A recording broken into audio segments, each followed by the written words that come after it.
There is an experiment you can perform in a laboratory that will break your understanding of reality.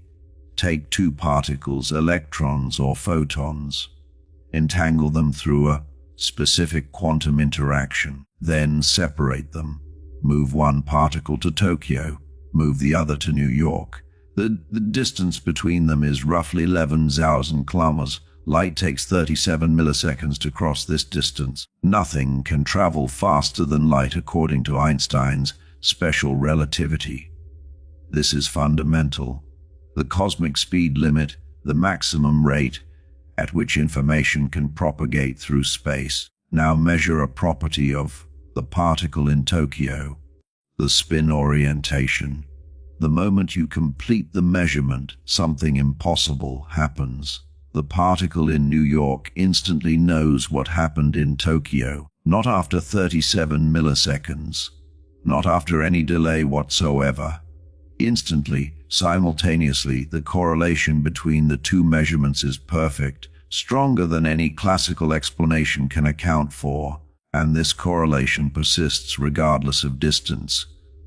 You could separate the particles by the width of the galaxy. Measure one, the other responds instantly. This is quantum entanglement, the phenomenon that Einstein called spooky action at a distance. He meant it as criticism, as evidence that quantum mechanics was incomplete, that something was missing from the theory, some hidden variable that would restore locality and causality and common sense to physics.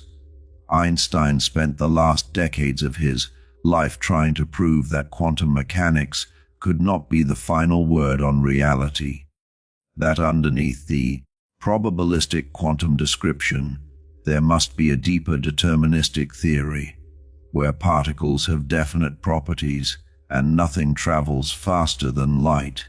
He was wrong. Experiments have confirmed this beyond any reasonable doubt. Quantum entanglement is real. Non-locality is a fundamental feature of nature. Two particles can be connected in ways that transcend space and time as we understand them. The universe does not respect the intuitive notion that distant objects are independent, that measuring something here cannot instantly affect something there. Reality is stranger than Einstein could accept, and the implications reach far beyond physics into questions about the nature of consciousness, free will, and the structure of existence itself. Picture the moment this became undeniable. The year is 1982. Alain Aspect and his team at the University of Paris conduct an experiment that will change physics forever. They create pairs of entangled photons, light particles that emerge from a calcium atom in a specific quantum state. The two photons are correlated. If you measure the polarization of one and find it vertical, you will find the other horizontal. If you find one at 45 degrees, you will find the other at 45 degrees. Perfect anti-correlation. But here is what makes the experiment revolutionary. Aspect introduces randomness into the measurement. The detectors can be switched between different measurement settings faster than light could travel between them. This eliminates any possibility that the particles are communicating through signals traveling at light speed or slower. The measurement settings are chosen after the photons have separated, after any light-deed signal would need to have been sent to coordinate the results. And yet the correlations persist, perfect, instantaneous, unexplainable through any local realistic theory. The data is unambiguous. The correlations violate Bell's inequality. This is a mathematical relationship derived by physicist John Stuart Bell in 1964. Bell proved that if quantum mechanics is wrong and there exist hidden variables that determine particle properties in advance, then certain statistical correlations between measurements must obey specific limits. Any local realistic theory where particles have definite properties and nothing travels faster than light must satisfy these inequalities. Quantum mechanics predicts violations. Nature sides with quantum mechanics. Aspects experiment and hundreds of subsequent experiments confirm the violations. The statistical signatures are clear. Quantum entanglement produces correlations stronger than any classical mechanism can explain. The universe is non-local. Measuring one particle genuinely affects the other instantly regardless of separation. This is not interpretation, not philosophy, but established, experimental fact verified in laboratories worldwide for over 40 years. Einstein would have hated this conclusion. In 1935, he published a paper with Boris Podilsky and Nathan Rosen outlining what became known as the EPR paradox. The argument was elegant: assume quantum mechanics is complete. Take two entangled particles, measure the position of one. Quantum mechanics says you instantly know the position of the other. Alternatively, measure the momentum of the first particle. You instantly know the momentum of the second. But according to quantum mechanics, a particle cannot simultaneously have definite position and momentum. The uncertainty principle forbids it. Yet here we can know both properties of the distant particle by choosing what to measure on the near one. Either the distant particle somehow knows what measurement we will perform before we perform it and adjusts its properties accordingly, or the particle had definite position and momentum all along and quantum mechanics is incomplete. EPR chose the second option. They concluded there must be elements of reality not described by quantum mechanics, hidden variables that determine particle properties in advance. The apparent randomness of quantum measurements reflects ignorance of these hidden variables, not fundamental indeterminacy. This was Einstein's position for the rest of his life. He could not accept that reality was fundamentally probabilistic, could not accept that particles did not have definite properties until measured, could not accept non-locality. In his view, the universe must be local and realistic, cause must precede effect. Information cannot travel faster than light. Particles must exist in definite states whether or not we observe them.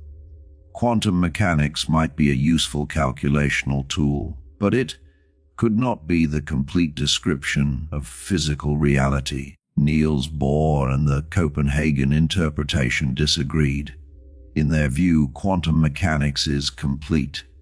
Particles do not have definite properties until measured. The wave function describing a particle represents genuine indeterminacy, not incomplete knowledge. Measurement causes wave function collapse, selecting one outcome from many possibilities. Before measurement, the particle exists in superposition.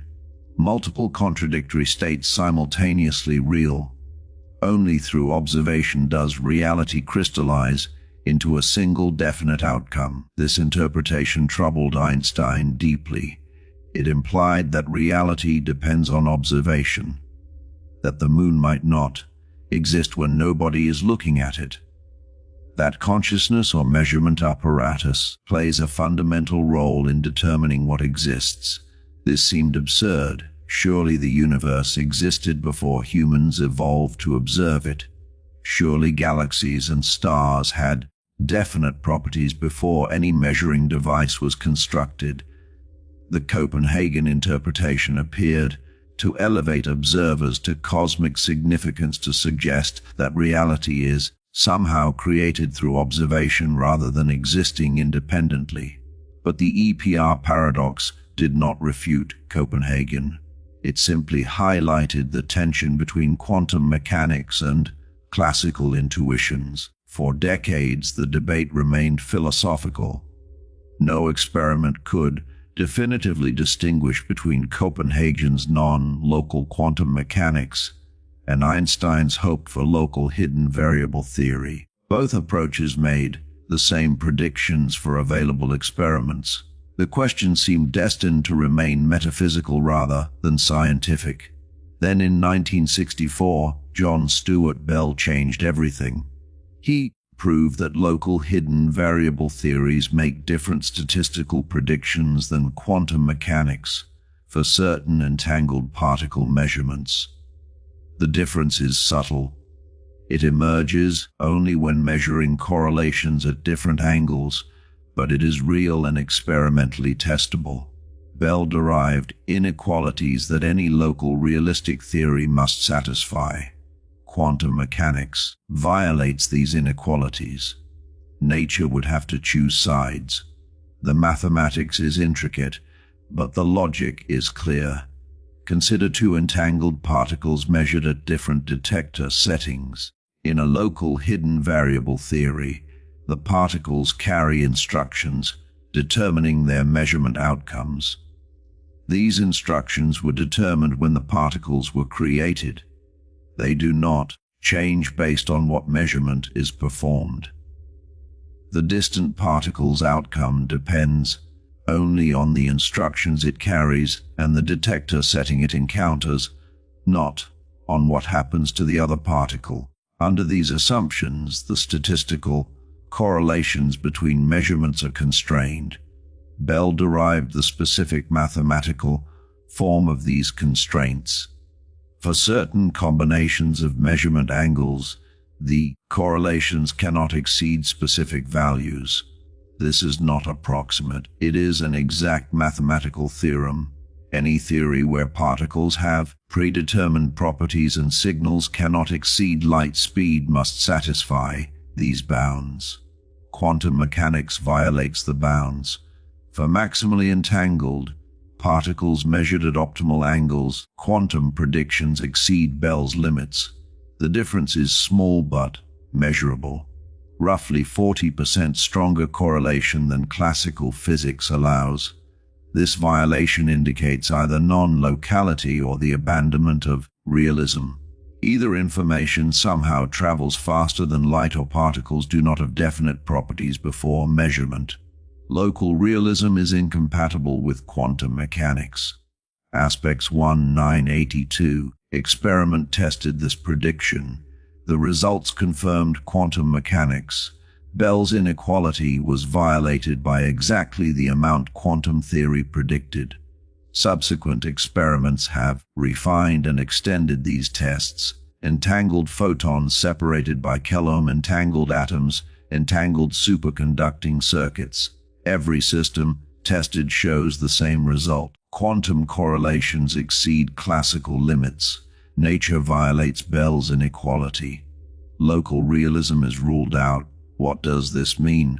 The interpretation remains debated, but the experimental facts are clear. Measure an entangled particle here, and you instantly gain information about its partner there, not through any signal traveling between them. The correlation exists without information transmission in the classical sense. Some physicists accept non-locality. The universe has hidden connections transcending space. Others reject realism. Particles genuinely do not have definite properties until measured. The wave function is complete and collapse is real. Both options are disturbing. Non-locality suggests the universe is fundamentally interconnected in ways that defy our spatial intuitions. Space might be emergent rather than fundamental. What we perceive as distant separated objects might be different, manifestations of some deeper non-spatial reality. Measurement here revealing information about a distant particle might indicate they were never truly separate. Our perception of separation might be the illusion. Rejecting realism is equally strange. It implies the physical universe does not exist in definite states independent of observation. Quantum systems exist in superposition, multiple contradictory realities simultaneously present.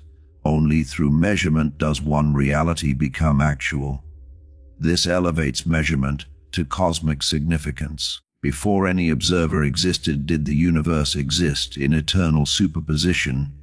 Does observation create reality or merely reveal pre-existing fact? The questions become philosophical, yet they emerge from rigorous experimental physics. Some physicists embrace many worlds interpretation as an alternative. In this view, superposition never collapses. All possible measurement outcomes occur, but in different branches of a constantly splitting universe. Measure an entangled particle and find spin up. In that branch, the distant particle is spin down, but another branch exists where you found spin down and the distant particle is up. Both outcomes are real, but in separate, non-interacting universes. The branching happens continuously for every quantum measurement throughout the cosmos, creating an infinite proliferation of parallel realities.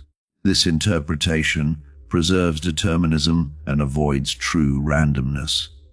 The wave function evolves according to Schrödinger's equation without collapse, but it requires accepting that reality consists of countless parallel universes, most of which we can never observe or interact with.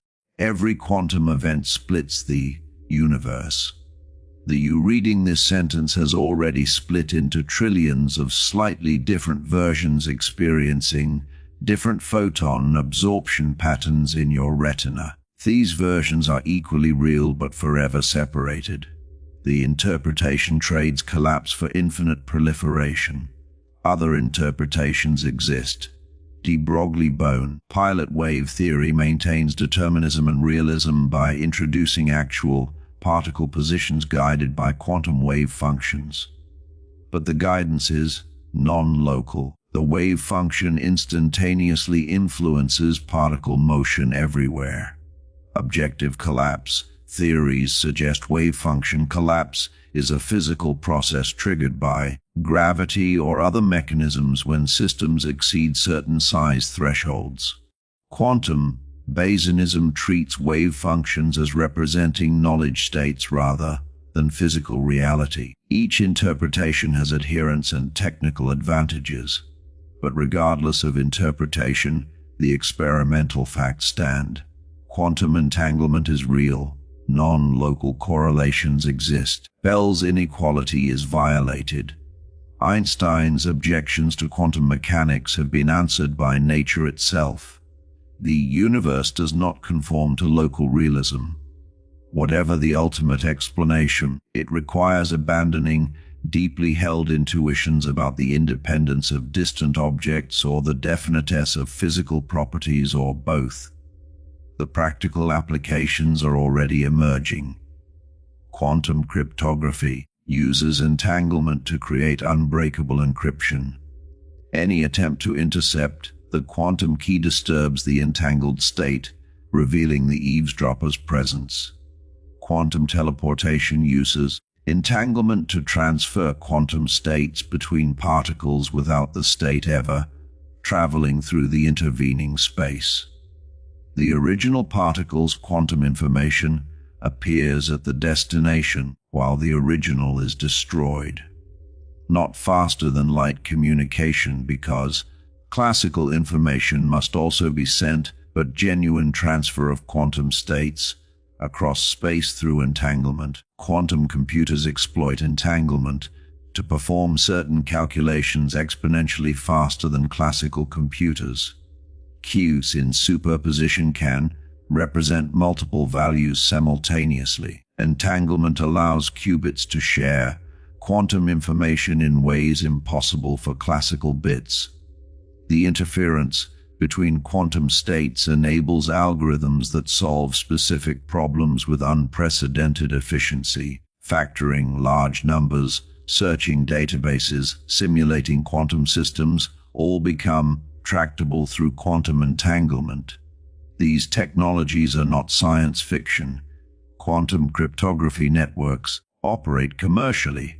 Quantum teleportation has been demonstrated over hundreds of kilometers. Quantum computers with dozens of entangled qubits perform calculations impossible for classical machines. The fundamental strangeness of quantum mechanics is being engineered into practical devices that will reshape information technology. Within decades, quantum entanglement may be as routine and ubiquitous as the classical electromagnetic phenomena that power current electronics. But the deeper questions remain. What is entanglement telling us about the nature of reality? Why does the universe allow instantaneous correlations across arbitrary distances? How can two particles separated by the width of the galaxy respond to each other as if distance does not exist? The phenomenon is established beyond doubt. The explanation remains mysterious. Some physicists argue we should simply accept the mathematics and stop asking why. Shut up and calculate. Quantum mechanics works. It makes predictions. Experiments confirm them. Asking what is really happening behind the wave functions and measurements is not physics but philosophy. We have a working theory. That should be enough. Demanding intuitive pictures is imposing inappropriate classical expectations on quantum reality. Others insist we must understand what nature is telling us. Quantum mechanics reveals something profound about the universe's structure. Entanglement suggests space and time may not be fundamental but emergent from deeper quantum relationships. Perhaps the universe is fundamentally non-spatial at its base level. What we perceive as space might be a coarse, grained description of quantum entanglement patterns. Particles appear separated in space, but at the fundamental level, they remain connected through quantum correlations that transcend spatial relationships. This perspective leads to speculative but intriguing ideas. If space emerges from entanglement, then the geometry of spacing might be determined by the pattern of quantum correlations. Einstein's general relativity describes how mass and energy curve space-time. But perhaps space-time curvature is itself a manifestation of changing entanglement structure. Gravity might emerge from quantum entanglement. The force pulling masses together might reflect underlying quantum connections between particles. Some theoretical physicists pursue this possibility seriously. The ADS-CFT correspondence in string theory provides mathematical examples where gravitational physics in a higher dimensional space emerges from non-gravitational quantum field theory in lower dimensions. The geometry of the higher dimensional space encodes the entanglement structure of the lower dimensional theory. Space is literally built from quantum entanglement in these models. Whether this applies to our universe remains uncertain, but the mathematics is rigorous and suggestive. Other researchers explore whether quantum entanglement might relate to consciousness. The brain is a physical system. Neural activity involves ions crossing membranes and neurotransmitters binding to receptors. All of this is ultimately quantum mechanics. Individual molecules and atoms following quantum rules. Could quantum entanglement play a functional role in cognition? Could the unity of conscious experience reflect quantum coherence across neural structures? These questions venture beyond established science into speculation, but they are motivated by genuine mysteries about how consciousness arises from physical processes. The hard problem of consciousness is explaining how subjective experience emerges from objective physical activity. Why is there something it is like to be conscious? Why does seeing red feel like anything at all rather than being merely information processing? Classical physics offers no answer.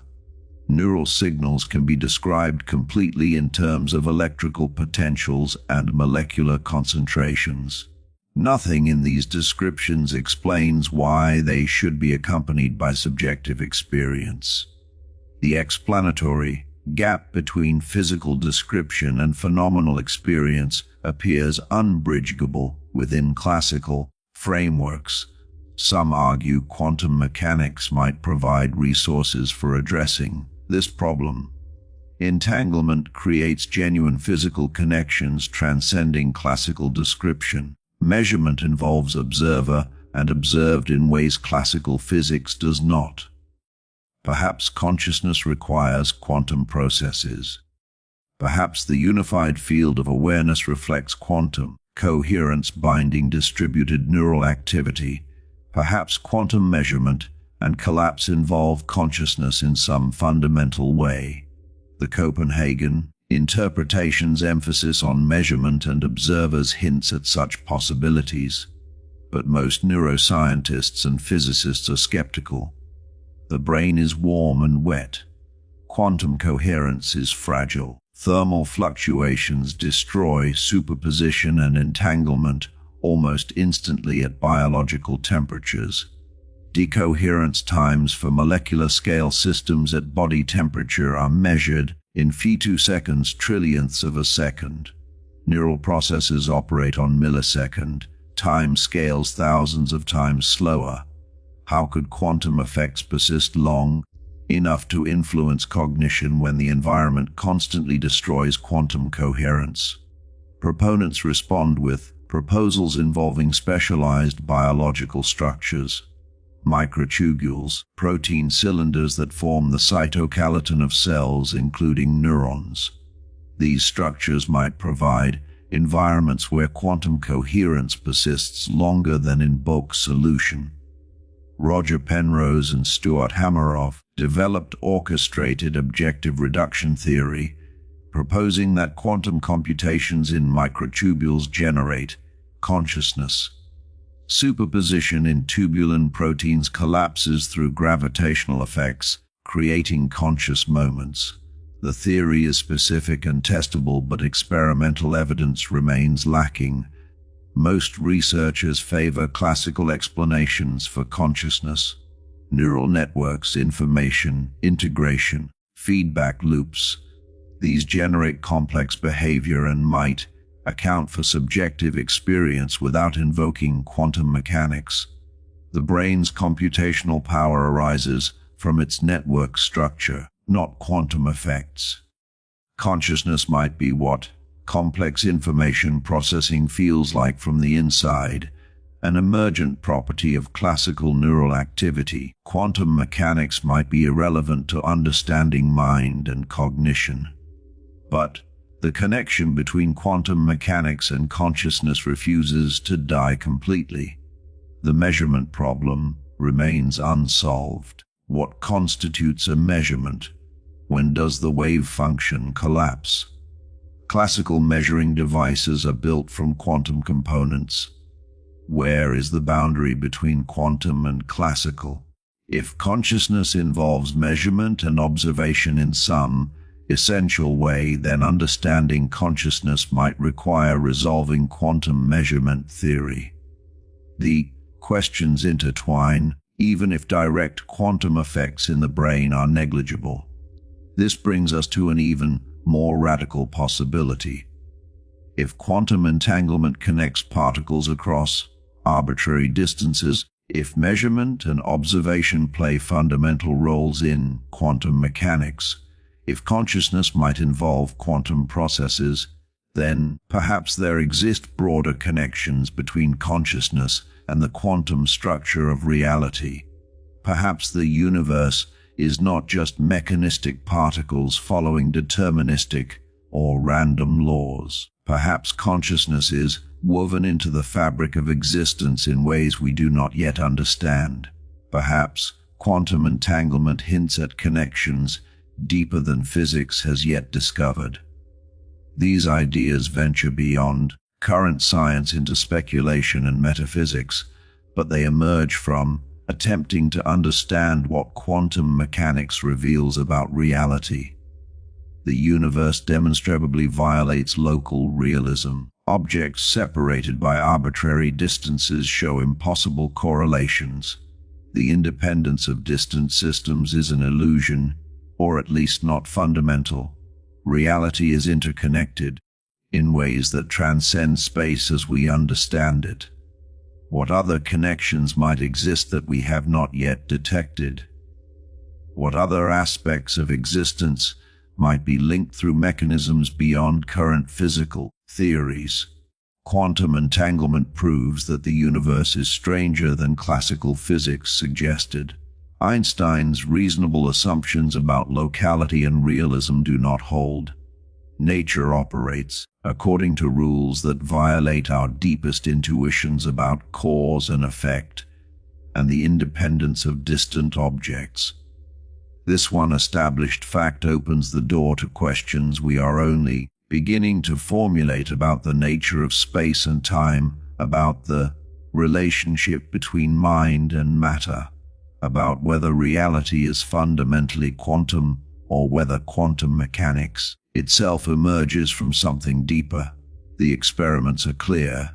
The theory is tested and confirmed. Quantum entanglement is real. Two particles can be connected such that measuring one instantly reveals information about the other regardless of separation. This is not classical correlation, not pre-programmed instructions, but genuine, non-local quantum correlation that violates Bell's inequality and exceeds any classical explanation. The universe allows instantaneous connections across space. Distance does not separate entangled particles in the way classical physics assumed. Reality is fundamentally non-local or fundamentally non-real or both.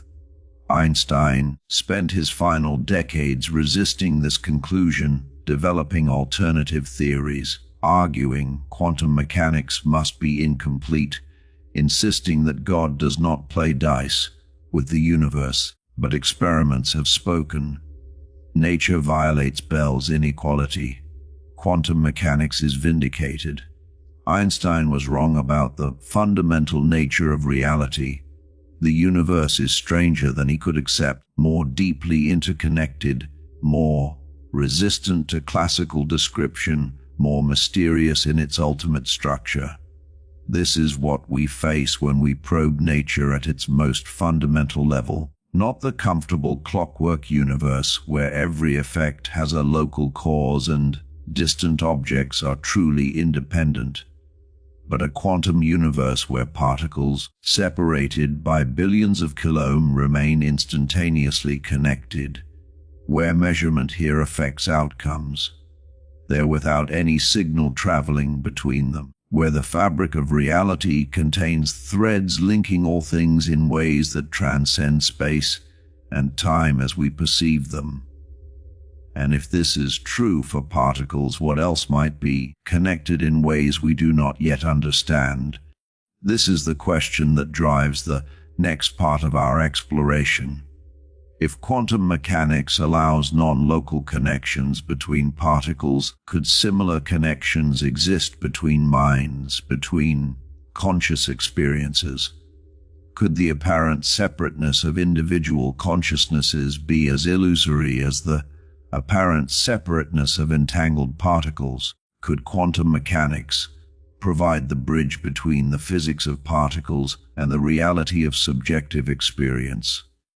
These questions lead us into uncertain territory beyond established physics, into hypotheses and speculation, but they are motivated by real phenomena. Quantum entanglement exists. It violates our classical intuitions. It suggests the universe is fundamentally interconnected.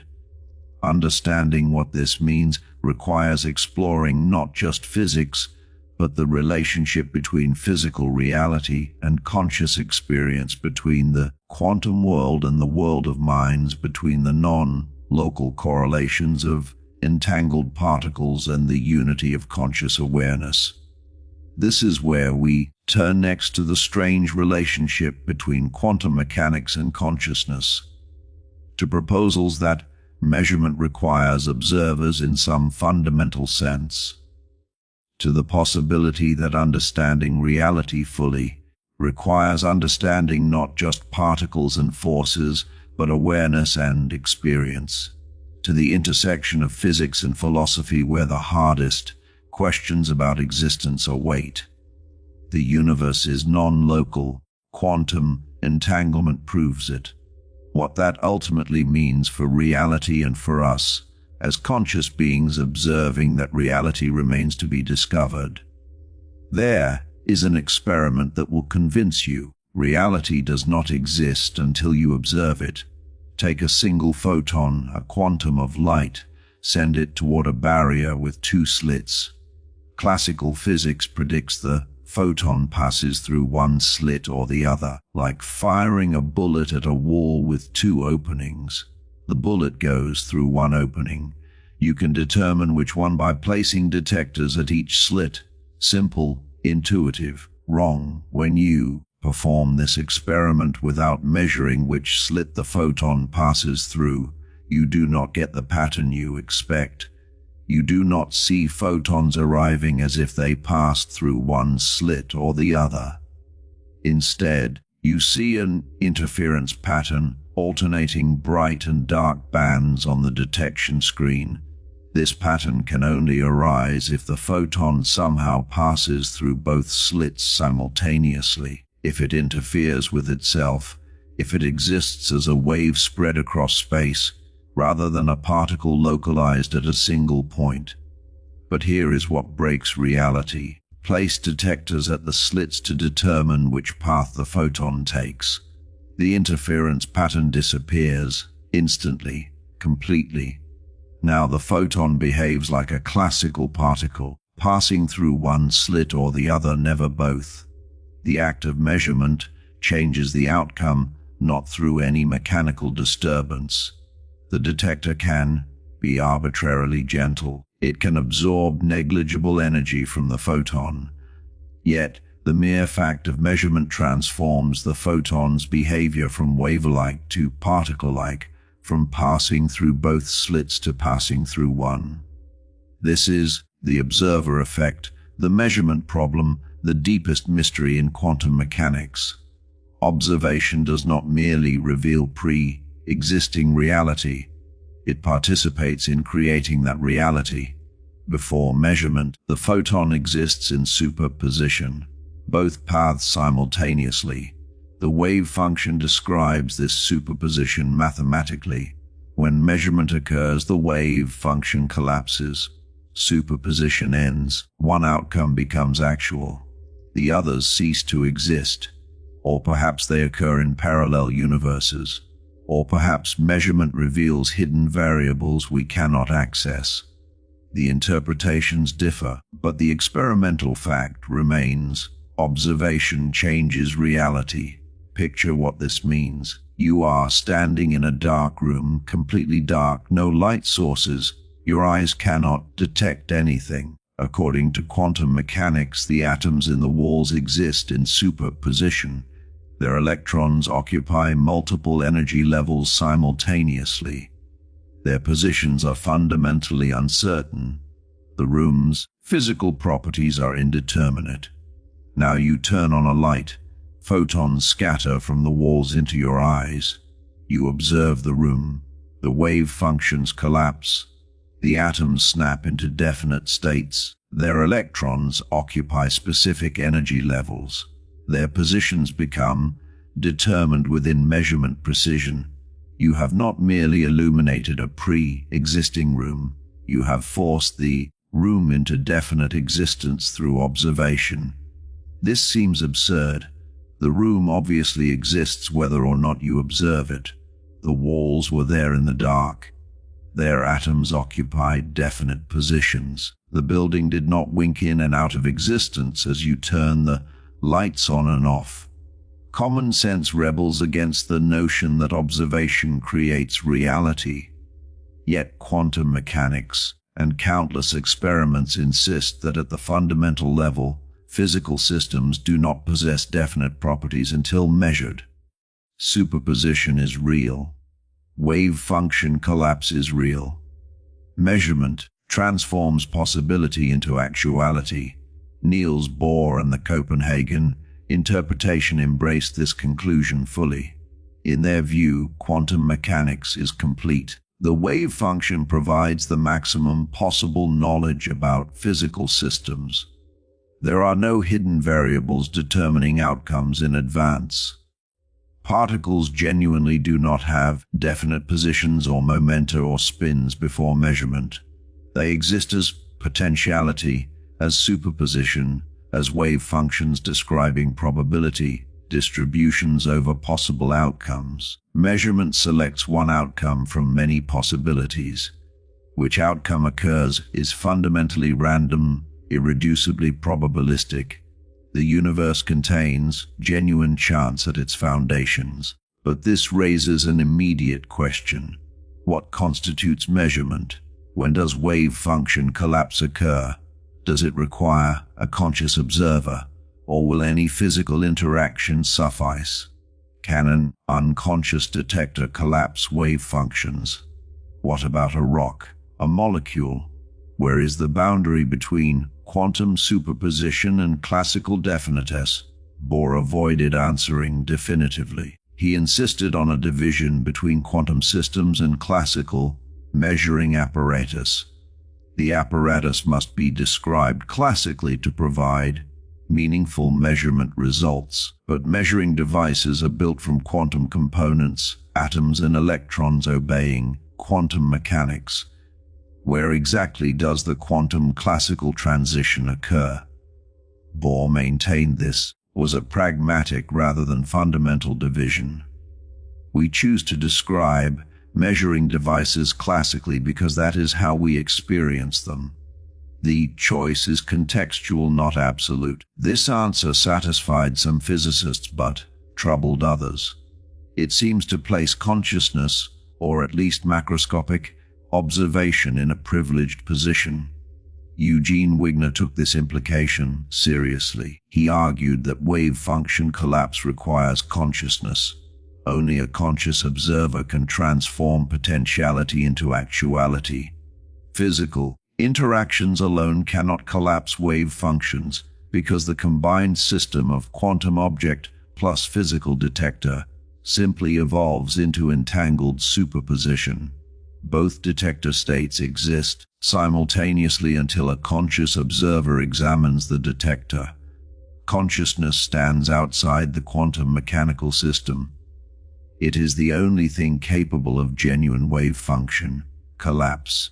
This leads to bizarre conclusions. Wiener imagined a friend isolated in a laboratory measuring the spin of a particle. From the friend's perspective, the measurement occurs and the wave function collapses to a definite outcome. But from Wiener's perspective, outside the laboratory, his friend and the particle exist in entangled superposition. Both measurement outcomes coexist until Wiener opens the laboratory and observes his friend. Only then does the wave function collapse from Wiener's perspective. Two conscious observers experience different realities. The friend experiences definite outcomes. Wigner experiences superposition. When they compare notes, reality somehow reconciles these incompatible descriptions. This Wigner's friend paradox highlights the measurement problem severity. If consciousness collapses wave functions, whose consciousness counts? Does the friend's observation collapse the wave function, or does it require Wiener's observation? What if Wiener is observed by someone else? Does the chain extend infinitely? At what point does reality become definite? The paradox has no satisfactory resolution within Copenhagen interpretation. It suggests either consciousness has strange non-local properties, or the entire framework requires revision. Many physicists reject consciousness-based collapse entirely. They argue decoherence explains the quantum classical transition without invoking observers. When a quantum system interacts with its environment, it becomes entangled with countless environmental degrees of freedom. This entanglement rapidly destroys quantum coherence. Superposition still exists in principle, but it becomes impossible to observe interference between different states. The system behaves classically for all practical purposes, even though unitarily evolving according to Schrödinger's equation. Measurement is just severe environmental interaction, Nothing special, no consciousness required. Decoherence is well established experimentally. Quantum superpositions do become classical, appearing through environmental coupling. Time scales are incredibly short for a dust grain 1 micrometer across at room temperature. Decoherence occurs in 1031 seconds, a time so brief it makes femtoseconds seem like geological aeons.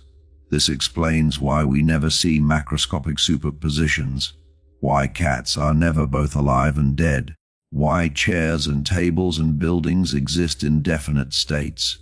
Environmental decoherence prevents observable quantum effects at large scales. But decoherence does not solve the measurement problem completely. It explains why superposition becomes unobservable, not why one outcome becomes actual. The wave function describing system plus environment still contains all outcomes in superposition. Decoherence shows why we cannot see interference. It does not explain why measurement produces one result rather than another. The many worlds interpretation addresses this by claiming all results occur in different branches.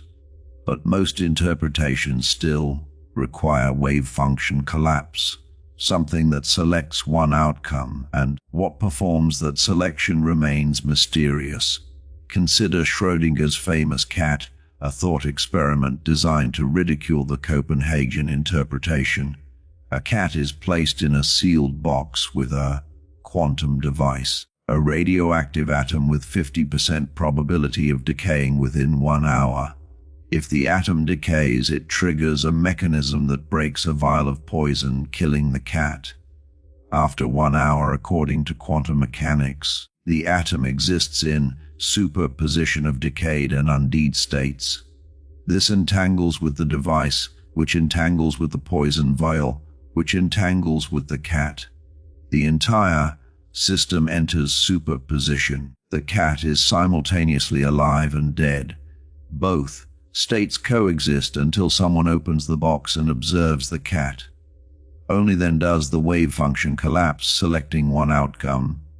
Schrödinger intended this to be absurd, to demonstrate that quantum mechanics cannot be complete, because it leads to ridiculous conclusions about macroscopic objects.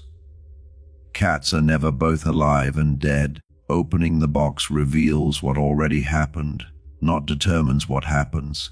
But the Copenhagen interpretation accepts the conclusion. The cat genuinely exists in superposition until observed. Opening the box collapses the wave function. Observation creates definite reality. Decoherence theorists argue the cat's interaction with air molecules and photons and the box's interior causes rapid decoherence. The superposition becomes unobservable almost instantly. The cat is effectively either alive or dead long before anyone opens the box, even though the full wave function still contains both states. Many worlds interpretation claims the cat is both alive and dead, but in different branches of reality. Opening the box does not determine the outcome, but reveals which branch we inhabit. We see a live cat or dead cat with equal probability, but both exist in the larger quantum multiverse. Each interpretation has merit and problems. Copenhagen requires mysterious collapse. Many worlds requires infinite proliferating universes. Decoherence explains classical appearance, but not unique outcomes. Pilot wave theories introduce non-local, hidden variables. Objective collapse theories require new physics beyond standard quantum mechanics. No consensus exists. The measurement problem remains unsolved after nearly a century of quantum mechanics. This brings us back to consciousness. If measurement is mysterious, if collapse requires explanation, if observation seems to play a fundamental role, then perhaps consciousness is indeed relevant to quantum mechanics.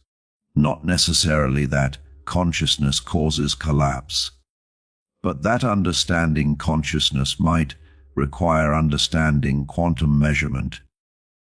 that the hard problem of consciousness and the measurement problem might be related, that subjective experience and wave function collapse might both reflect aspects of reality not captured by current physical theories. The hard problem of consciousness is explaining why there is something it is like to be conscious, why subjective experience exists at all. Neural activity can be described completely in physical terms: electrical potentials, chemical concentrations, molecular binding. But nothing in these descriptions explains why they should be accompanied by the feeling of seeing red, the taste of coffee, the experience of pain. Why is there phenomenal consciousness rather than mere information processing? Classical physics offers no purchase on this problem. Neural signals are just electrons and ions following electromagnetic forces. Classical descriptions are third-person objective. They describe behavior and function, but not experience. The explanatory gap between objective physical description and subjective phenomenal experience seems unbridgeable within classical frameworks. Adding more detail about neural mechanisms does not address why those mechanisms should feel like anything. The hard problem remains hard. Some philosophers argue consciousness is fundamental, not reducible to physics, an irreducible aspect of reality like space and time and mass. Panpsychism takes this furthest.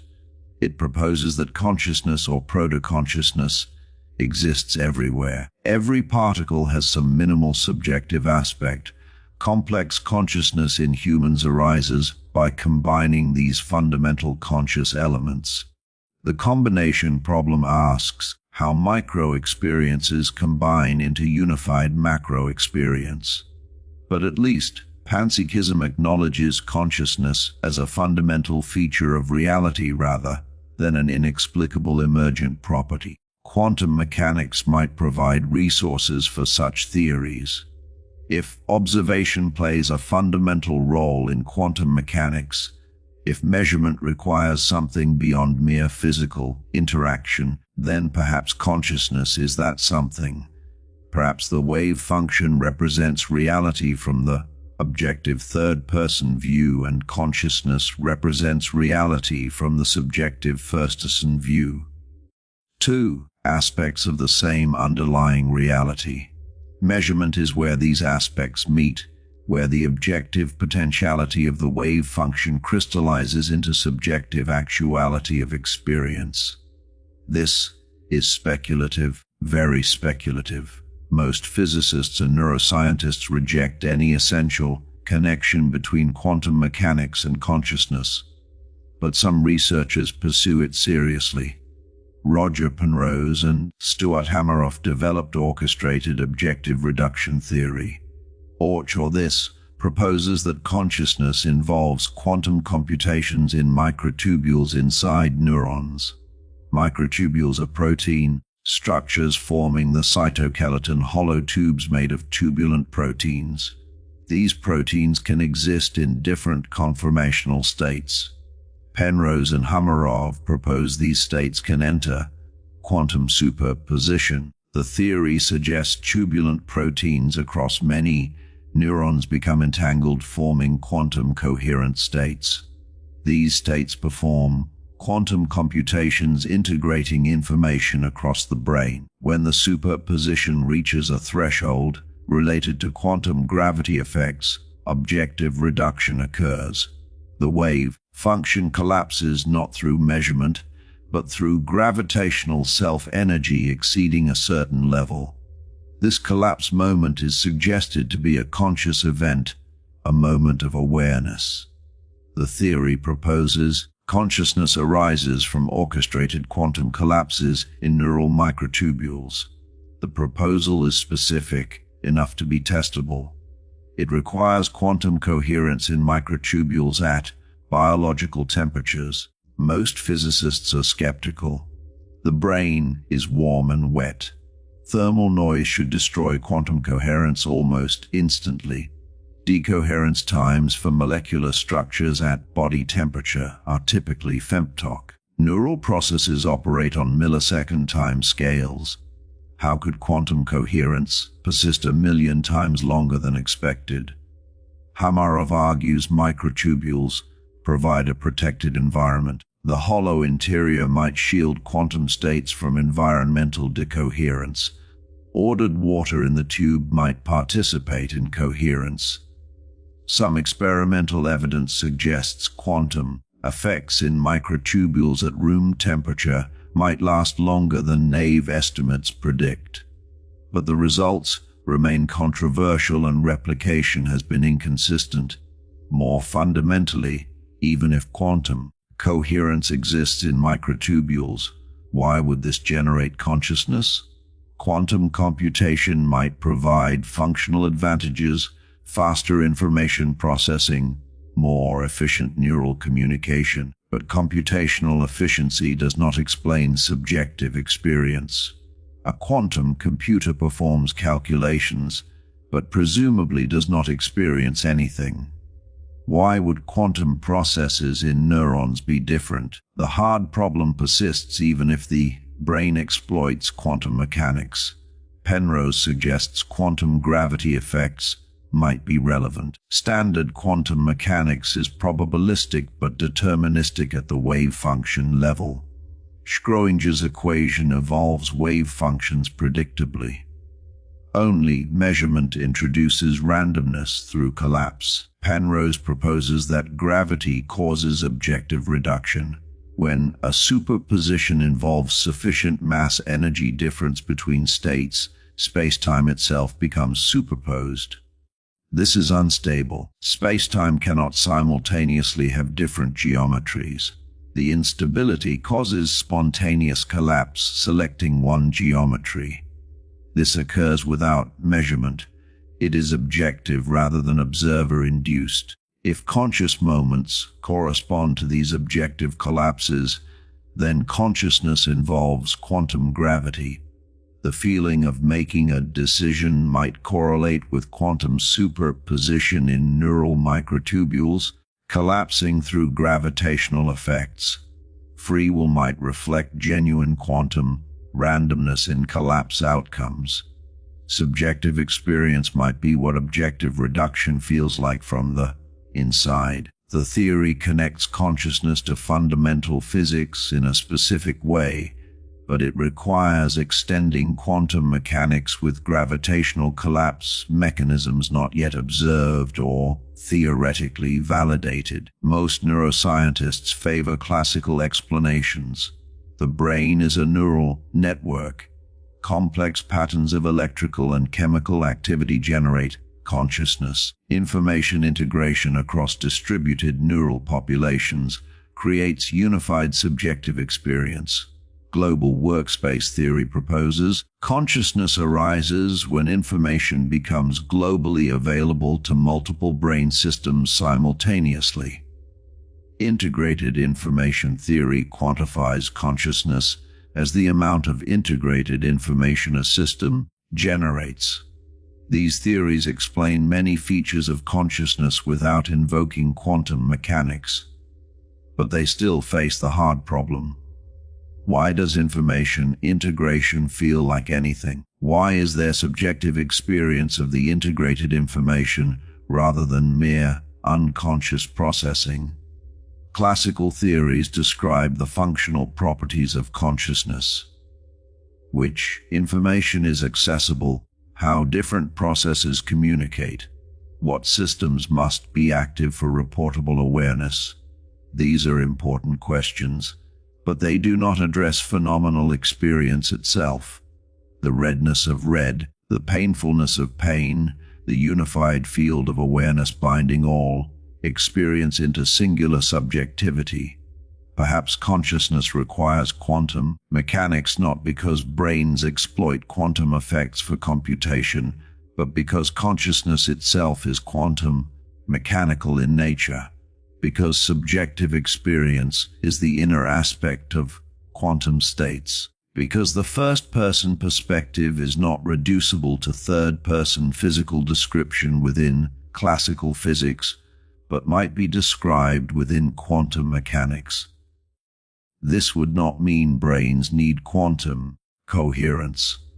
Classical neural activity might still generate consciousness, but understanding what consciousness is and why it exists might require quantum theory. Some interpretations of quantum mechanics already hint at such connections.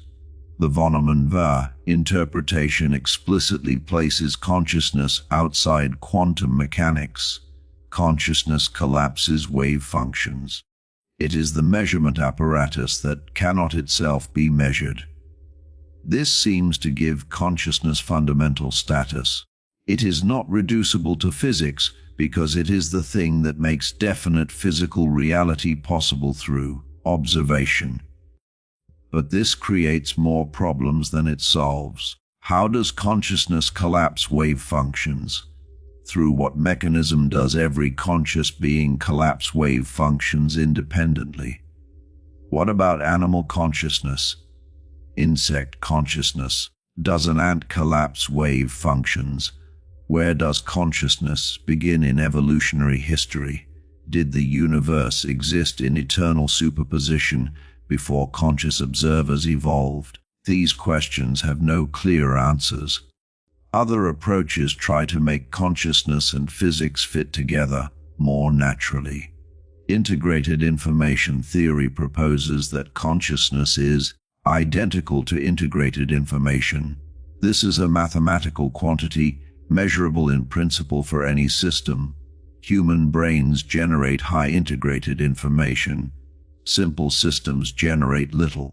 The theory provides a quantitative measure of consciousness degree. Some applications suggest it might predict which brain states are conscious and which are not. But whether integrated information truly captures phenomenal consciousness remains disputed. What if consciousness and quantum mechanics are related not through collapse mechanisms or neural quantum computation, but through something more fundamental? What if the universe has an intrinsic experiential aspect corresponding to its quantum mechanical structure? What if mind and matter are two aspects of some deeper reality? These questions lead us toward panpsychism and neutral monism, philosophical positions that reject the matter-only worldview of physicalism without embracing full substance dualism. Panpsychism proposes consciousness or proto-consciousness is fundamental and ubiquitous. Particles have minimal experiential properties. Complex consciousness emerges by combining these micro-experiences. This sounds bizarre from a physicalist perspective. Why would electrons have experience? But it addresses the hard problem directly. Consciousness is not emergent from non-conscious components. It exists at all levels. Human consciousness is complex because brains are complex. But even simple systems have simple consciousness. Experience goes all the way down. The combination problem asks how micro-experiences combine into macro-experience. How do countless particle experiences become one human consciousness? This is difficult. It seems to require mechanisms by which separate subjects merge into unified subjects. Classical physics offers no such mechanisms, but quantum mechanics might. Quantum entanglement creates genuine non-class correlations between particles. Could entangled particles share or merge their proto-conscious aspects? Could quantum coherence enable unified, subjective experience across distributed components? This is speculation piled on speculation. There is no experimental evidence for particle consciousness, no testable predictions about how proto-experiences might combine. The philosophical arguments are suggestive but far from conclusive. Most scientists reject panpsychism as unfalsifiable metaphysics, but it represents one way to connect consciousness with fundamental physics, to take the measurement problem and the hard problem as hints that our current physical theories are incomplete in ways related to subjectivity and observation. Another possibility is that space and time themselves emerge from more fundamental quantum structures. Some approaches to quantum gravity suggest space-time is not fundamental but arises from entanglement patterns in quantum systems. If space emerges from entanglement, perhaps consciousness also relates to these fundamental quantum structures. Perhaps the unity of conscious experience reflects the same non-local quantum correlations that create spatial relationships.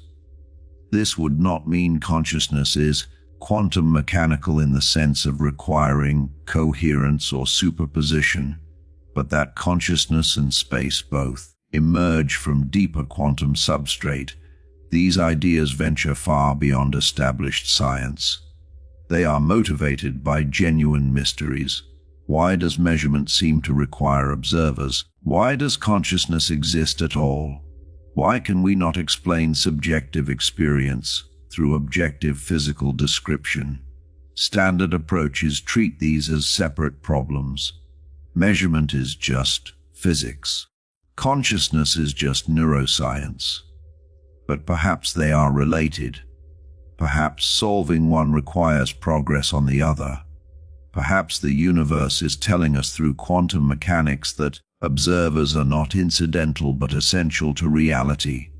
Or perhaps we are reading too much into quantum mechanics. Perhaps consciousness is entirely classical neural networks following ordinary physics. Perhaps measurement requires no special explanation. Decoherence plus many worlds explains everything. Perhaps the appearance of observer dependence in quantum mechanics reflects our limited ability to track environmental interactions, not fundamental connections between mind and matter. Perhaps consciousness and measurement are coincidentally mysterious but ultimately unrelated. The question remains open. Quantum mechanics is nearly a century old. Consciousness has puzzled philosophers for millennia. Both remain deeply mysterious. Whether their mysteries are connected is unknown, but the parallels are striking. Both involve the relationship between possibility and actuality, potential and definite, objective and subjective, wave function and measurement outcome, physical process and phenomenal experience. Understanding either fully might require understanding both together. This is where we stand at the intersection of quantum mechanics and consciousness. With established experimental facts about measurement and observation, with profound philosophical puzzles about subjective experience, with speculative theories attempting to connect them, with no consensus about whether the connection is real or illusory. The measurement problem persists, the hard problem persists, and the possibility remains that they are two aspects of a deeper mystery about the nature of reality and our place within it. What we do know is this: measurement changes quantum systems in ways that cannot be explained as mere disturbance. Observation participates in creating definite reality from quantum possibility. This is not interpretation. It is experimental fact confirmed in countless experiments. Why this is true remains mysterious. How consciousness fits into this picture remains unknown. But the door is open. The question is live, and the answer, when we find it, might transform our understanding of both physics and mind far beyond anything current theories suggest. The universe is strange at its foundations. Quantum mechanics proves this. Consciousness is strange in its very existence. Philosophy proves this. Whether these two stranges are related is perhaps the deepest question we can ask, and exploring possible answers leads us to the final and most speculative territory. If quantum mechanics connects particles across space through entanglement, if consciousness might relate to quantum measurement, then could there be connections between conscious minds? Could the apparent separateness of individual awareness be as illusory as the separateness of entangled particles? Could the universe have a conscious aspect that transcends individual observers?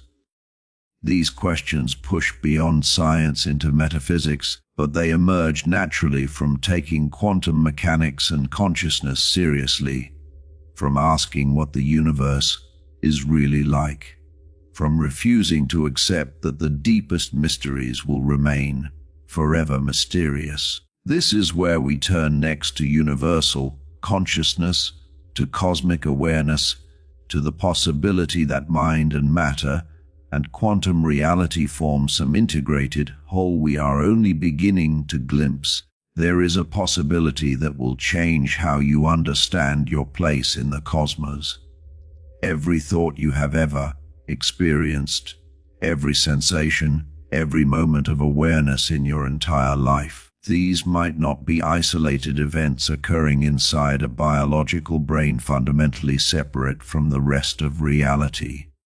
They might be the universe experiencing itself, localized instances of cosmic awareness temporarily focused through the particular structure of your neural architecture.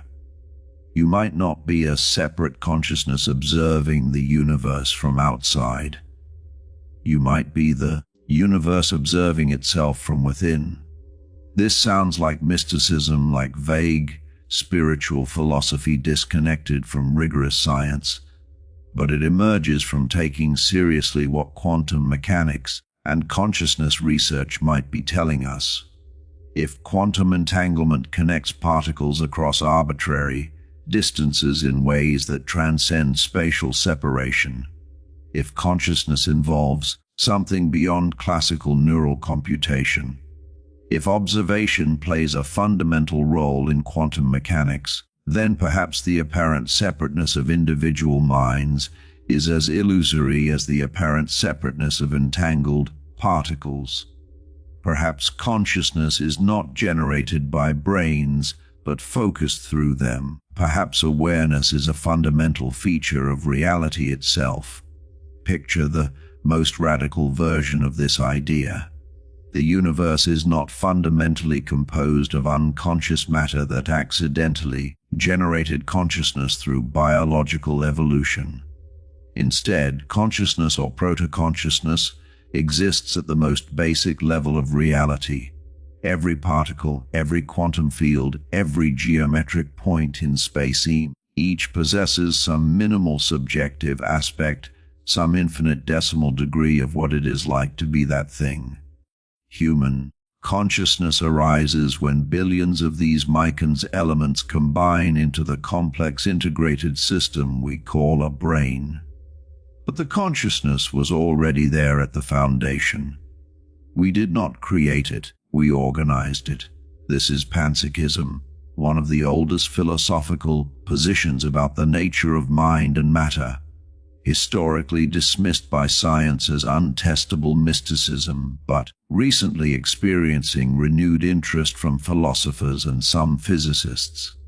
Not because new evidence supports it, but because the alternatives face severe problems.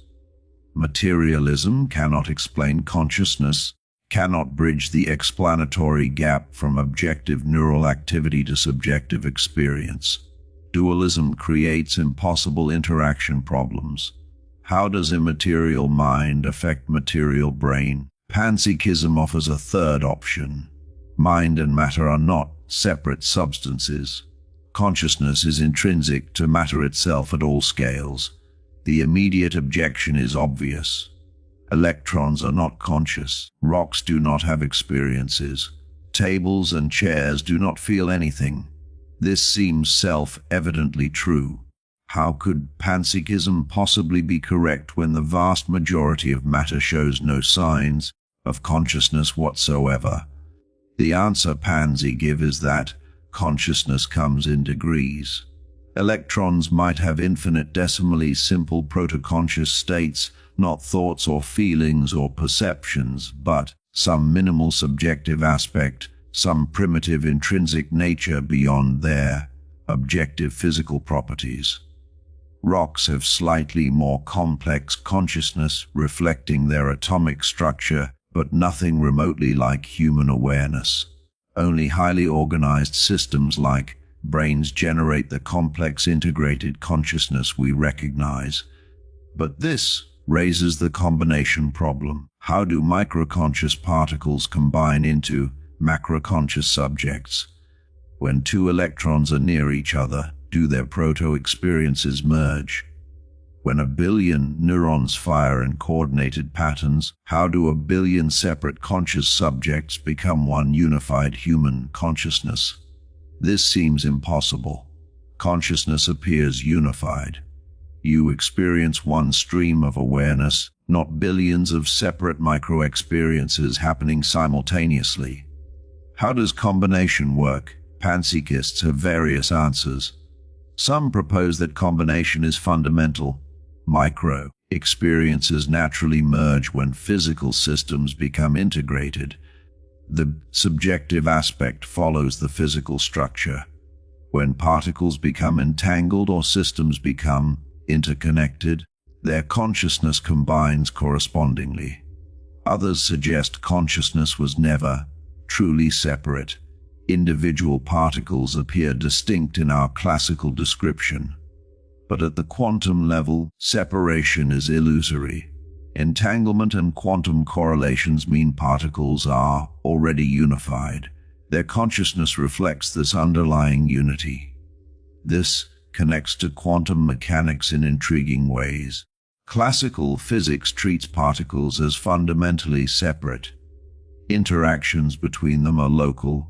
One particle state does not depend on distant particles, but quantum entanglement violates this separation.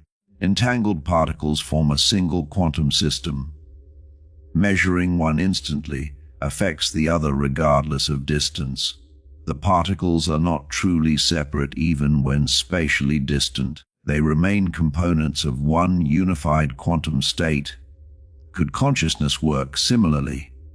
Perhaps individual conscious experiences appear separate in the same way particles appear separate classically, but at a deeper level, consciousness is unified. When human brains think, they are not creating consciousness from nothing. They are focusing and organizing the fundamental consciousness already present in their quantum constituents. The unified subjective experience reflects the quantum coherence and entanglement within neural structures. Separateness is the illusion. Unity is fundamental. This is highly speculative. Most neuroscientists reject it entirely. Consciousness arises from neural computation. Specific patterns of activity in specific brain regions generate specific experiences. Damage those regions and you lose those experiences. Consciousness depends on brain structure and function. It cannot exist independently of brains. The idea that particles have proto-consciousness has no empirical support and makes no testable predictions. It is metaphysics, not science. But some researchers argue we should take panpsychism seriously precisely because the alternatives fail. We have no good, materialist explanation for why consciousness exists at all. No classical physical theory can derive subjective experience from objective processes. The hard problem remains hard after decades of neuroscience progress. Perhaps we need to expand our ontology, accept that reality has both physical and experiential aspects at all levels. This does not mean abandoning science. It means recognizing that physical description might be incomplete, that the objective third-person perspective captures only part of what exists. Integrated information theory provides a more scientific approach to these ideas. Developed by neuroscientist Giulio Tononi, ET proposes that consciousness is identical to integrated information. This is a mathematical quantity that can be calculated for any system. It measures how much information the system generates beyond what its parts generate independently. How much the whole exceeds the sum of the parts. Systems with high integrated information are highly conscious. Systems with low integrated information have minimal or no consciousness. Human brains generate enormous integrated information, billions of neurons interconnected in specific patterns. Information flows through these networks in ways that cannot be reduced to independent neural activity. The integration creates something new, something that feels like unified subjective experience.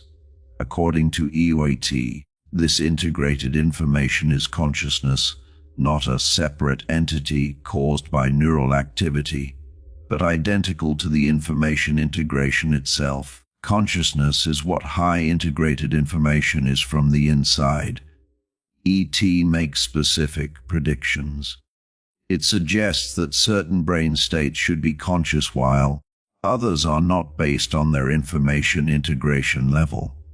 Deep sleep with minimal integration should involve little consciousness. Dream sleep with moderate integration should involve moderate consciousness. Waking states with high integration should involve rich consciousness. Early evidence supports these predictions, but the theory remains controversial and difficult to test fully.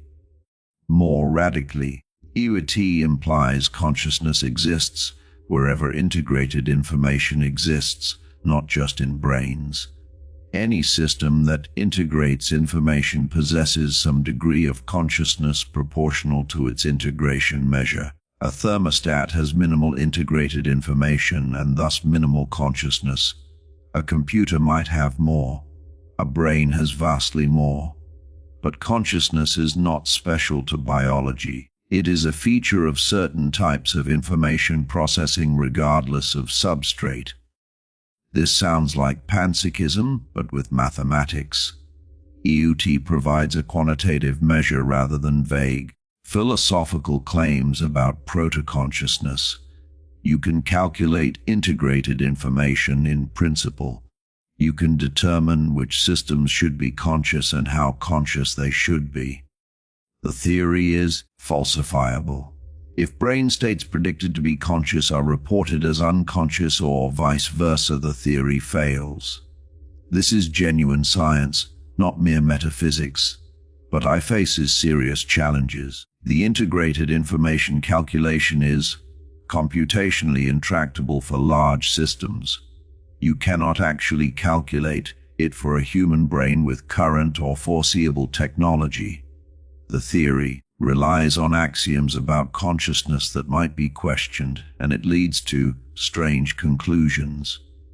EOT suggests that certain simple systems might have more consciousness than complex ones if they integrate information more efficiently.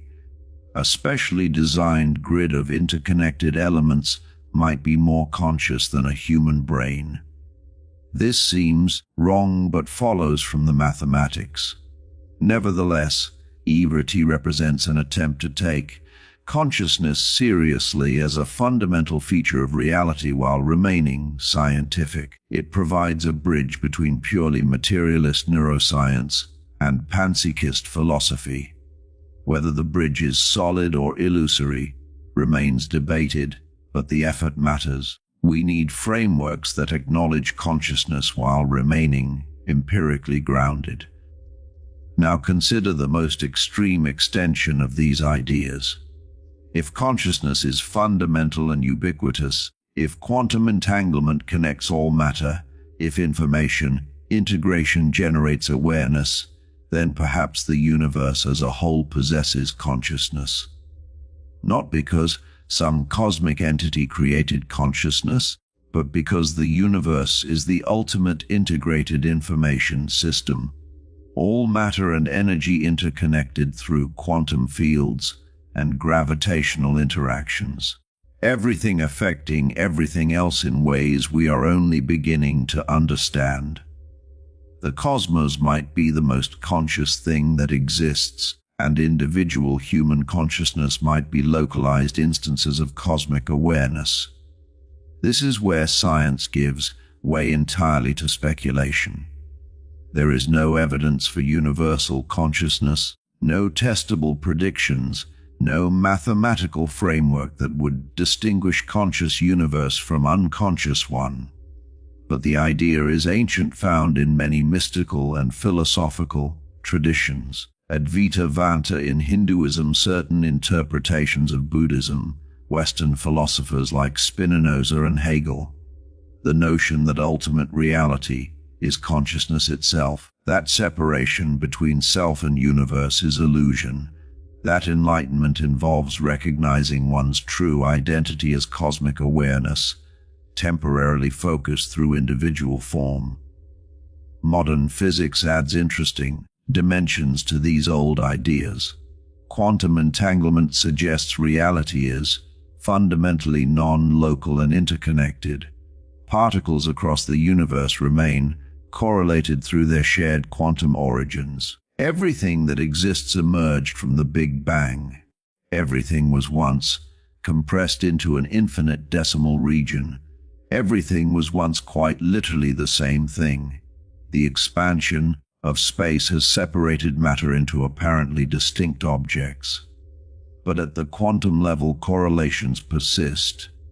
The universe remembers its unified origin. Could consciousness work similarly? Perhaps all awareness stems from some primordial unified cosmic consciousness. As the universe expanded and complexified, this consciousness fractured into countless localized instances. Each conscious being experiences a subset of the total cosmic awareness. Humans experience the portion focused through their particular neural structure. Other beings experience different portions through their structures, but fundamentally all consciousness is one consciousness, experiencing itself through multiple simultaneous perspectives.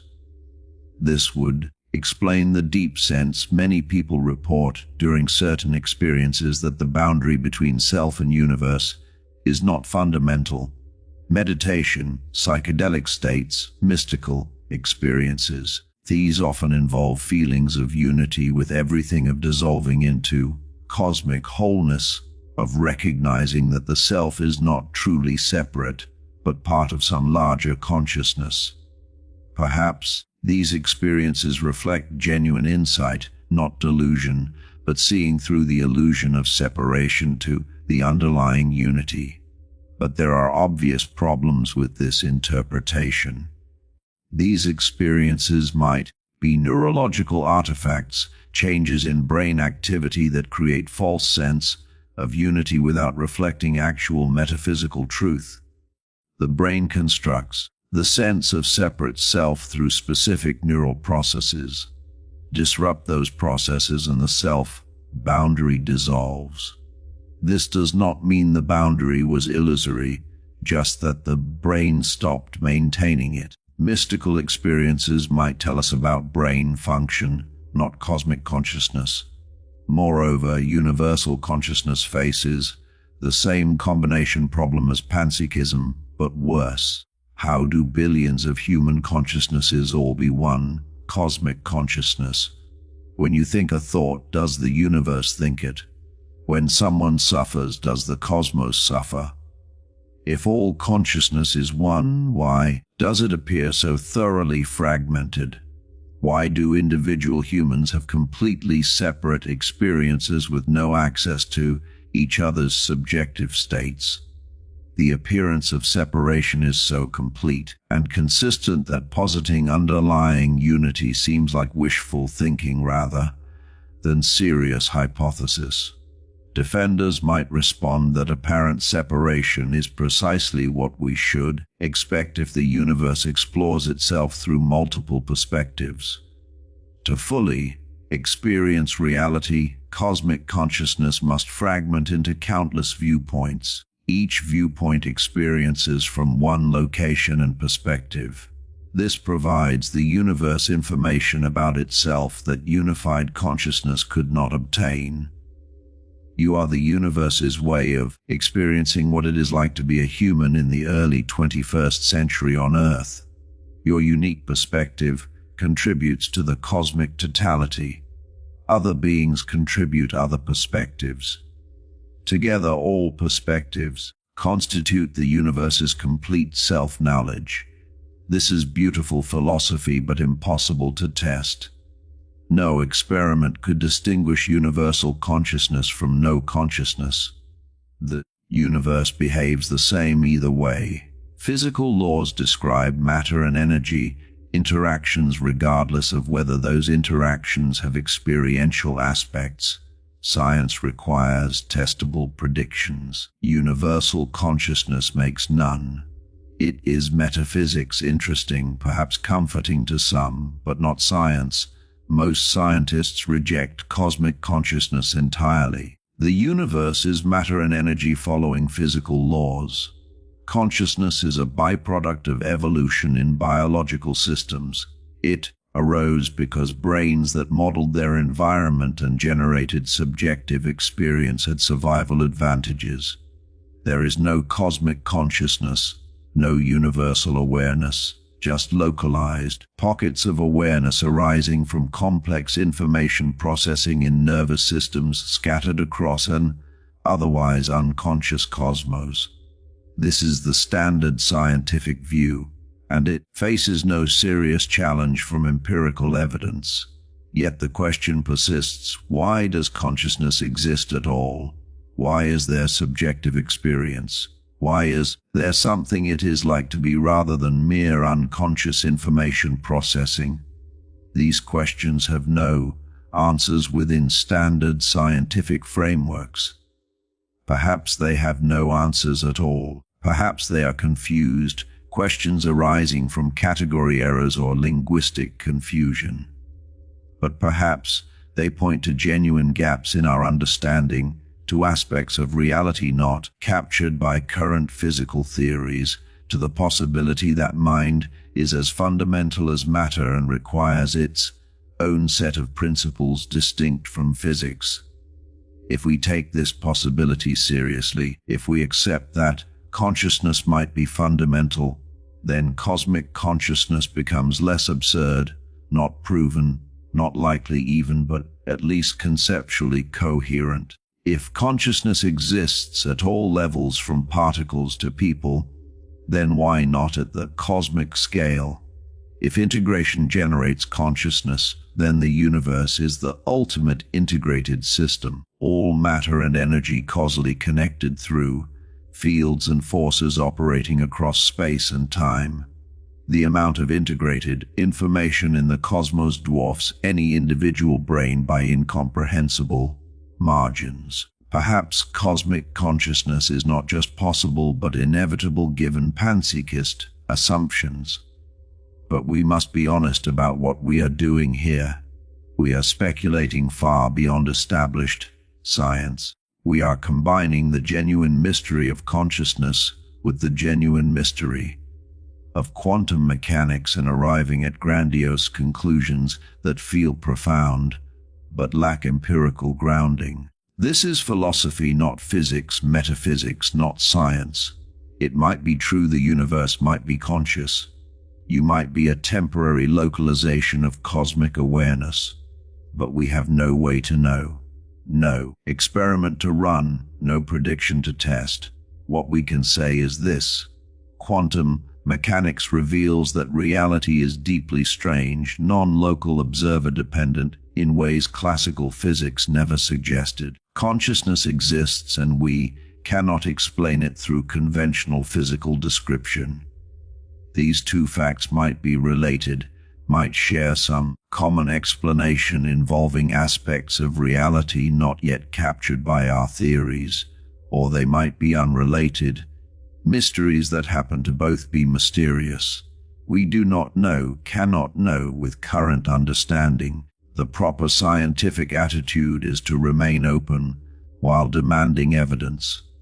Quantum consciousness theories deserve investigation if they make testable predictions. Panpsychism deserves consideration as a philosophical position given materialism's failures.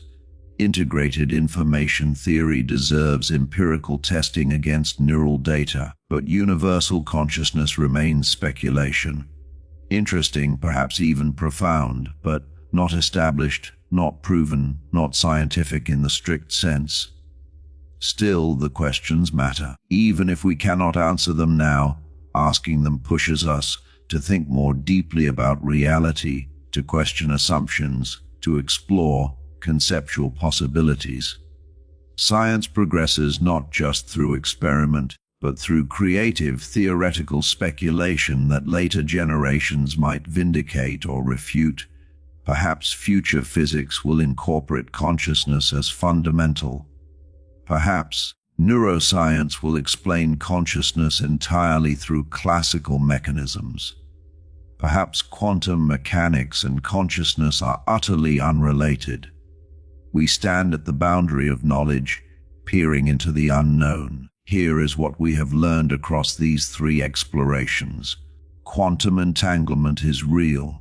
Two particles can be connected across arbitrary distances in ways that violate classical intuitions about locality and separateness. Einstein was wrong to dismiss this as impossible. Nature chose non-locality. Measurement plays a strange role in quantum mechanics. Observation affects outcomes in ways we do not fully understand.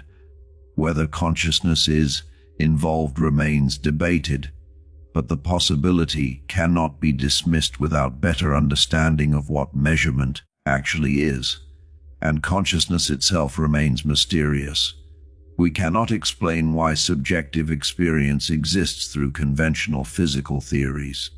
This might indicate our theories are incomplete in ways related to observation and awareness. These three facts might be connected.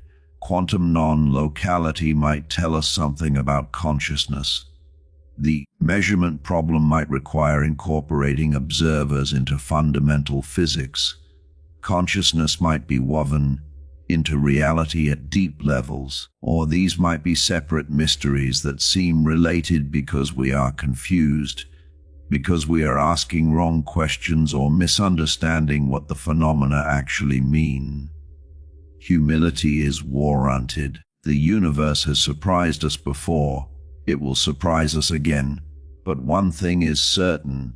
Reality is stranger than common sense suggests. The solid, stable world of classical physics, where objects exist independently and causation is local and consciousness is an accidental byproduct, has given way to quantum weirdness and explanatory gaps and profound mysteries about the nature of existence.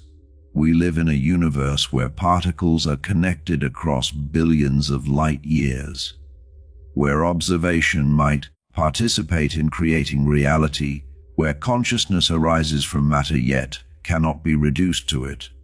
This is the world quantum mechanics and neuroscience reveal. Deeply strange, profoundly mysterious, resistant to simple explanation. Perhaps future generations will look back on our confusion with amusement. We'll understand quantum mechanics and consciousness so thoroughly that the mysteries dissolve into obvious solutions we were too primitive to see. Or perhaps these mysteries are fundamental. Perhaps reality is inherently paradoxical at its foundations. Perhaps human understanding has limits, and we are approaching them. Perhaps some questions have no answers because they touch the irreducible stranges at the heart of existence. Either way, we must continue investigating, continue probing nature with experiments and observations and theoretical creativity. Continue asking difficult questions even when answers seem impossibly remote. This is what science does, what philosophy does, what conscious beings capable of wondering about their own existence must do. We observe the universe. We think about what we observe. We construct theories and test them and revise them when they fail slowly, incrementally. We expand the sphere of understanding into the surrounding darkness of ignorance. Quantum mechanics taught us that reality is non-local. Consciousness research teaches us that subjective experience is real and unexplained. Perhaps these lessons point towards some future synthesis where mind and matter and quantum reality fit together in ways we cannot yet imagine. Or perhaps they are separate truths about separate aspects of existence that happen to both be mysterious without being related. We do not know, cannot know from our current position in the long arc of intellectual history. But we can say this: the universe that contains conscious beings capable of asking why consciousness exists is stranger than any universe that does not. Stranger, because consciousness itself is strange, because subjectivity exists alongside objectivity, because experience is woven into the fabric of what is real. We are not outside observers looking at the universe from some privileged, detached position. We are the universe looking at itself, matter and energy organized into patterns that generate awareness and wonder and questions about existence. This is not mysticism, it is literal truth. You are made of atoms forged in stellar cores, carbon and oxygen and nitrogen created through nuclear fusion and scattered by supernova explosions. Those atoms assembled through chemistry and biology into the structure, reading these words and thinking these thoughts. The universe made you. You are not separate from it. You are it.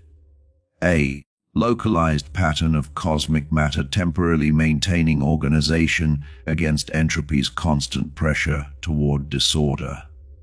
And somehow inexplicably this organization generates consciousness, generates the inner light of subjective experience that illuminates your particular corner of reality. Whether that inner light connects to some larger cosmic consciousness is speculation. Whether quantum mechanics is relevant to consciousness is unknown. Whether the universe itself is aware cannot be determined scientifically. But what we know for certain is this: consciousness exists. You experience it directly every moment of awareness. And we cannot explain it, cannot derive it from physical laws, cannot bridge the gap between objective neural activity and subjective experience. This explanatory failure might indicate our theories are incomplete, or it might indicate consciousness is fundamental, or it might be a temporary puzzle that future science will solve through better understanding of information and computation and emergence. We stand at the intersection of quantum mechanics and consciousness and cosmic speculation, not knowing which path leads to truth, but standing at that intersection is itself remarkable. That conscious beings, evolved on a small planet orbiting an ordinary star, can probe the quantum nature of reality and ask about the origins of their own awareness and speculate about cosmic consciousness shows how strange and wonderful the universe is. We are the cosmos made self-aware. Whether that self-awareness connects to something larger remains to be discovered. But the fact that it exists at all is perhaps the most astonishing fact about reality, the most profound mystery, the deepest question we can ask, and maybe, just maybe, the key to understanding